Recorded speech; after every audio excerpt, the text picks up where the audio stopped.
साथियों नमस्कार। और बोर्ड पर ये जो आप देख रहे हैं लिखा हुआ ये सीटेट का सिलेबस है, खास करके ज्योग्राफी का, भूगोल का। सामाजिक विज्ञान का सिलेबस बड़ा है काफ़ी, लेकिन है वो एनसीईआरटी से 6ठी से 8वीं। तो इसी का एक पार्ट है ये भूगोल, जिसको हम डिस्कस करने जा रहे हैं यहाँ पर। और बहुत इम्पोर्टेंट है, यहाँ ध्यान दें, क्योंकि जो हमारा सोशल साइंस है वो 60 मार्क्स का है, जिसमें से 2 पोर्शन हैं। एक पोर्शन में हिस्ट्री है प्लस जियोग्राफी है प्लस सामाजिक और राजनीतिक जीवन, जिसे हम social and political life SPL कह सकते हैं। और दूसरा पोर्शन जो है वो पेडागॉजी से संबंधित है, और ये है 20 मार्क्स का और ये है 40 मार्क्स का, 40 + 20। लेकिन ये जो पेडागॉजी है ये भी इसी पर आधारित होगी। तो अगर हम देखें तो तीनों को हम 20-20 यानी कि 20-20 में डिवाइड कर सकते हैं। हमारे अतीत 20 प्लस ज्योग्राफी 20 प्लस सामाजिक और राजनीतिक जीवन ये भी 20। तो ज्योग्राफी का सिलेबस है, इस पर ज़रा एक बार नज़र डाल लेते हैं। पहला देखिए पॉइंट लिखा हुआ है ज्योग्राफी यानी कि भूगोल एज ए सोशल स्टडी, यानी कि सामाजिक अध्ययन के रूप में भूगोल, सामाजिक अध्ययन के रूप में और साइंस के रूप में। अब यहाँ दोनों बातें लिखी हैं, सामाजिक अध्ययन और साइंस। तो सामाजिक अध्ययन है हमारे आसपास के वातावरण, वातावरण का अध्ययन करना, सारी चीज़ें सम्मिलित हो जाती हैं।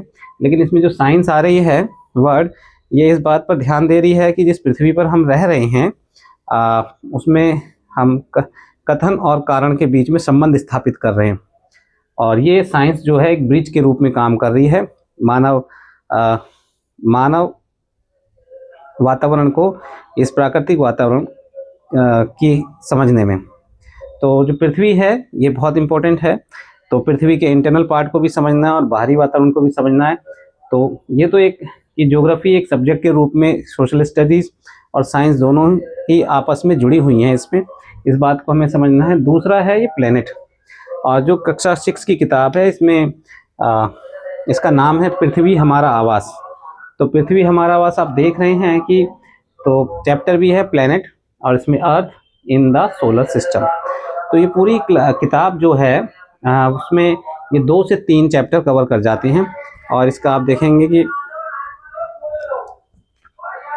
सौरमंडल पहला ही चैप्टर है सौरमंडल का। तो ये सोलर सिस्टम, पृथ्वी सोलर सिस्टम यानी कि इस सौरमंडल में पृथ्वी पहला ही चैप्टर है, इंपॉर्टेंट है। दूसरा है ग्लोब, तो इसमें भी दूसरा चैप्टर है ग्लोब, अक्षांश एवं देशांतर। अब इसमें है पृथ्वी की गतियाँ, तो पृथ्वी की गतियाँ भी इसी में आ जाती, क्योंकि हमें पृथ्वी के बारे में पढ़ना है। और नेक्स्ट लाइन जो है environment in its totally natural and human environment, यानी कि पर्यावरण, प्राकृतिक और मानव पर्यावरण। ये 7th क्लास में भी है और 6 में भी टच करता है। अब इसमें पृथ्वी पर मानचित्र का भी बहुत इंपॉर्टेंट रोल है, पृथ्वी के प्रमुख परिमंडल। तो ये जो परिमंडल है एक तरीके से समझिए ये पर्यावरण का भाग 6 और 7 में फिर आ जाता है। और हमारा देश भारत ये जनरल नॉलेज के लिए भी आना चाहिए। तो पूरी 6 क्लास की किताब जो है यहाँ ऊपर के 2 से 3 पॉइंट्स में कवर होती है। ध्यान देंगे, एनसीईआरटी किताब बहुत इंपॉर्टेंट है, लाइन टू लाइन बहुत इंपॉर्टेंट है। दूसरी किताब जो है वो 7th क्लास की है, और 7th क्लास की किताब का नाम भी यही है कि आवर एनवायरनमेंट, हमारा पर्यावरण। तो हमारा पर्यावरण में सीधे सीधे एक लाइन लिखी हुई है, पर्यावरण संपूर्ण रूप से, यानी कि इन इट्स टोटली। अब संपूर्ण में क्या है, पर्यावरण में मानव है, मानव के आसपास जो भी चीज़ें हैं सारी पर्यावरण में सम्मिलित हैं। तो प्राकृतिक चीज़ें और मानव पर्यावरण, प्राकृतिक और मानव पर्यावरण, और ये किताब इसी को कवर करती है। इसका पहला चैप्टर भी इसी से रिलेटेड है, एनवायरनमेंट से, पर्यावरण से। तो इसका पहला चैप्टर है पर्यावरण। फिर यहाँ फिर से पृथ्वी आती है, भाई मानव है, तो यहाँ लिखा हुआ है नेचुरल एंड ह्यूमन एनवायरनमेंट। तो नेचुरल एनवायरनमेंट में पृथ्वी के अंदर, इनसाइड आवर अर्थ। फिर है हमारी बदलती पृथ्वी, दूसरा चैप्टर है। तीसरे में वायु, एयर। चौथे में जल यानी कि वाटर। और फिर है प्राकृतिक वनस्पति, इसका जो 5वां चैप्टर है, छठा बल्कि, प्राकृतिक वनस्पति और वन्य जीवन। Natural environment. तो ये भी बहुत इंपॉर्टेंट है। अब यहाँ आप देख रहे हैं एक ये टॉपिक है ह्यूमन एनवायरनमेंट। इसमें है सेटलमेंट, निवास, ट्रांसपोर्ट, परिवहन और कम्युनिकेशन, संप्रेषण। तो कम्युनिकेशन भी पूरा चैप्टर इसमें दे रखा है 7th में, human environment, settlement, transport and communication. तो इम्पोर्टेंट है। इसके बाद भी एक और चैप्टर है human environment interaction, the tropical and the sub tropical region. तो इस चैप्टर को समझने के लिए एक बार यहाँ देखें,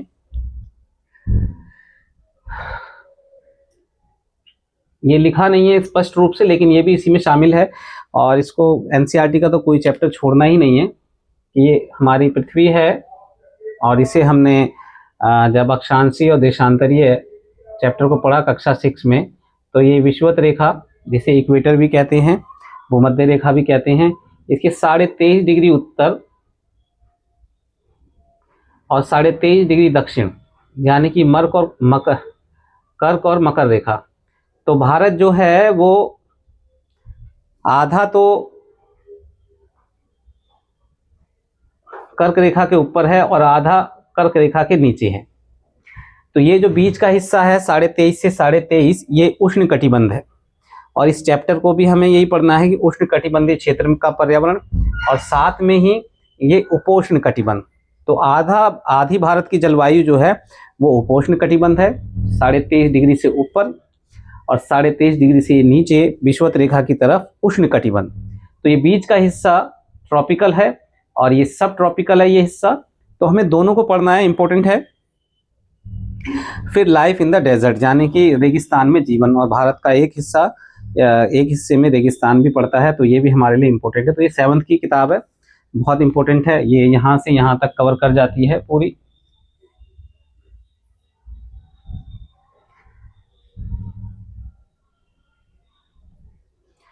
फिर नेक्स्ट किताब जो है वो हमारी 8th क्लास की है और जिसका नाम भी है संसाधन एवं विकास। तो यहाँ जो चैप्टर है ये रिसोर्सेस, यानी कि संसाधन।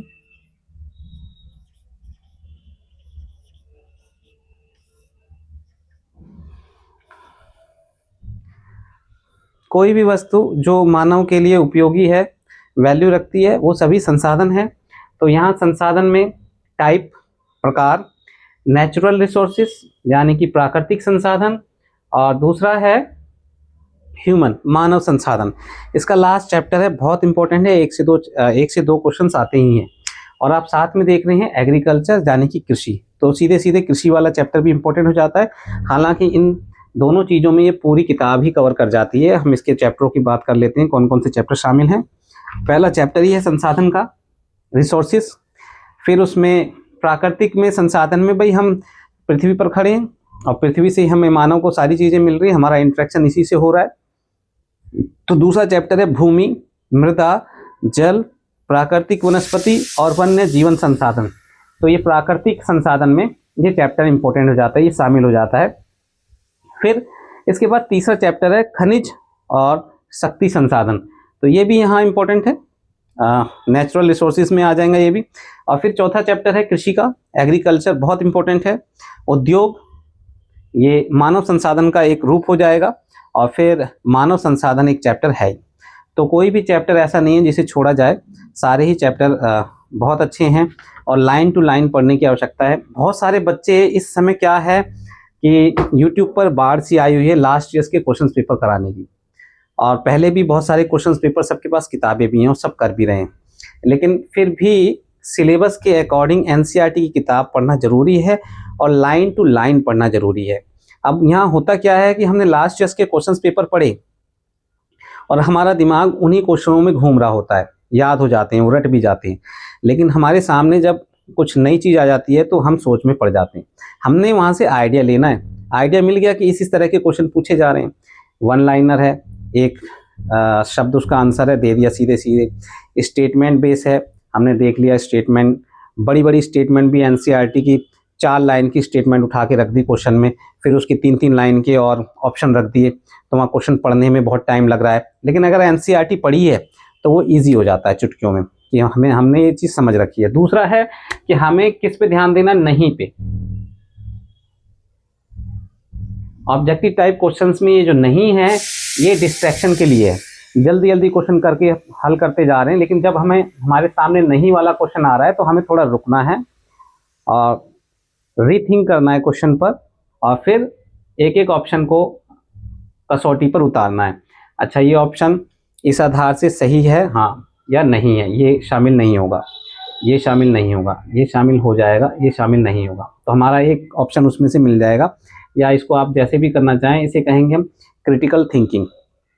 जो भी आप एनसीईआरटी में लाइन पढ़ रहे हैं तो आपको एग्ज़ाम में ये भी ध्यान रखना है कि उसके दाएं भी सोचना है, बाएं भी सोचना है, ऊपर भी सोचना है, नीचे भी सोचना है। ये नहीं कि सिर्फ उतना ही सोचना है, क्वेश्चन को हल करते समय अपने दिमाग का पूरा इस्तेमाल करना है। तो इसीलिए लास्ट ईयर्स के क्वेश्चंस आपने पढ़ लिए, एक बार देख लिया या एक पेपर देख लिया बहुत है, या 2-4 पेपर देख लिए बहुत है। ये नहीं कि आप पेपर ही पेपर करते जा रहे हैं। बहुत सारे बच्चों का बेसिक पहले से तैयार है तो उनको तो इजी है, वो पास हो जाते हैं, एक ही बार में पास हो गए। लेकिन अगर आपको पास होना है तो अपना बेसिक एनसीईआरटी से ज़रूर क्लियर करें। मैंने कुछ वीडियोस बनाई हैं एनसीईआरटी के चैप्टर्स पर, और वहाँ मैंने उस ओर इशारा किया है जहाँ से क्वेश्चंस बनते हैं। क्वेश्चन बनाने वाला, या मैं ही क्वेश्चन बना रहा हूँ या कोई और एक्सपर्ट क्वेश्चन बना रहा है, तो वो एनसीईआरटी के एग्जैक्ट लाइन को उठा रहा है, और यही लास्ट ईयर के क्वेश्चन पेपर में भी है। और साथ में जो पेडागॉजी है 20 नंबर की, उसका सिलेबस भी ऐसे ही हमें देखना है, बहुत ज़रूरी है, और उस सिलेबस की भी बेसिक चीज़ों को पढ़ के जाना है और फिर सामाजिक विज्ञान से उसे आपस में कनेक्ट करना है। तो सारी चीज़ें आपस में कनेक्टेड हैं।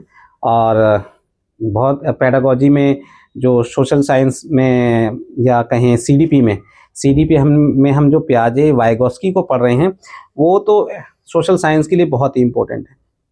अब इसमें पेडागॉजी में कैसे उसे कनेक्ट करना है कि बच्चा खुद से कर रहा है, खुद से करके ज्ञान का निर्माण करता है। ये कंस्ट्रक्शन यानी कि निर्माणवादी है बच्चा। अब छोटी सा एक क्वेश्चन तो ये भी है कि नन्हा वैज्ञानिक है, तो विकास की जो सिद्धांत पियाजे और वाइगोस्की ने दिए हैं सोशल साइंस में सीधे लागू होते हैं।